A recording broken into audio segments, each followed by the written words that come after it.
ರಾಜಧಾನಿ ಬೆಂಗಳೂರಿನ ನಿವಾಸಿಗಳಿಗೆ ವಾಟರ್ ಶಾಕ್ ಎದುರಾಗಿದೆ. ಬೆಂಗಳೂರಲ್ಲಿ ನೀರಿನ ದರ ಏರಿಕೆಗೆ ಜಲಮಂಡಳಿ ಮುಂದಾಗಿರುತ್ತೆ. ಮುಕ್ತವಾಗಿ ಈ ಬಗ್ಗೆ ಚರ್ಚೆ ಮಾಡಿ ನೀರಿನ ಬೆಲೆ ಏರಿಕೆಗೆ ಸದ್ಯ ನಿರ್ಧಾರ ಕೈಗೊಳ್ಳಲಾಗಿದೆ. ಬೆಲೆ ಏರಿಕೆಯ ಬಗ್ಗೆ ಜಲಮಂಡಳಿಯ ಅಧ್ಯಕ್ಷ ರಾಮ್ ಪ್ರಸಾದ್ ಹೇಳಿಕೆ ಕೊಟ್ಟಿದ್ದಾರೆ.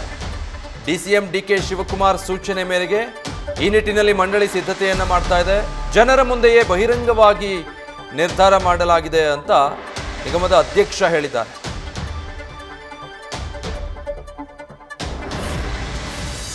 ಈಗ ನಾನು ಒಂದು ವಿಷಯ ಹೇಳಿದ್ರೆ ತಪ್ಪಾಗತ್ತೆ, ಸರಿಯಾಗ್ಬೋದು.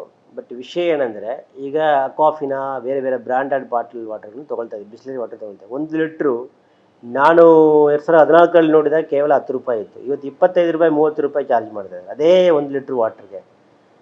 ಅದು ಖಾಸಗಿ ಸಂಸ್ಥೆ ತಾನೇ.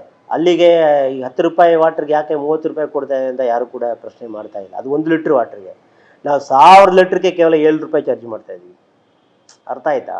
1000 ಲೀಟ್ರು ನೀರು ತರೋಕ್ಕೆ 7 ರೂಪಾಯಿ ಚಾರ್ಜ್ ಮಾಡ್ತಾ ಇದ್ದೀವಿ.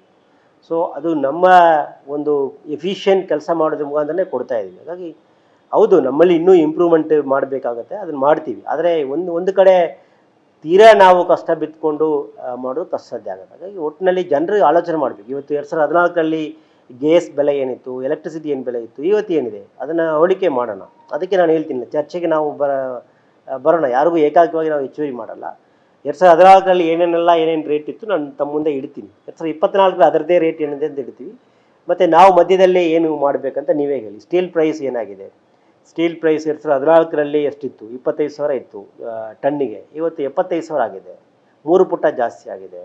ನಾವು ಈಗ ಯಾವುದಾದ್ರೂ ಒಂದು ಪ್ರಾಜೆಕ್ಟ್ ಮಾಡಬೇಕಾದ್ರೆ ನಮಗೆ ಸ್ಟೀಲ್ ಅವಶ್ಯಕತೆ ಇರುತ್ತದೆ. ಸ್ಟೀಲ್ ಇಲ್ಲದೆ ನಾವು ಕೆಲಸ ಮಾಡೋಕ್ಕಾಗಲ್ಲ. ಸಿಮೆಂಟ್ ಏನು ಬೆಲೆ ಇತ್ತು, ಈಗ ಏನು ಸಿಮೆಂಟ್ ಬೆಲೆ ಇದೆ? ಸಿಮೆಂಟ್ ಪೈಪೇ ಹಾಕ್ತಾ ಇರ್ತೀವಿ.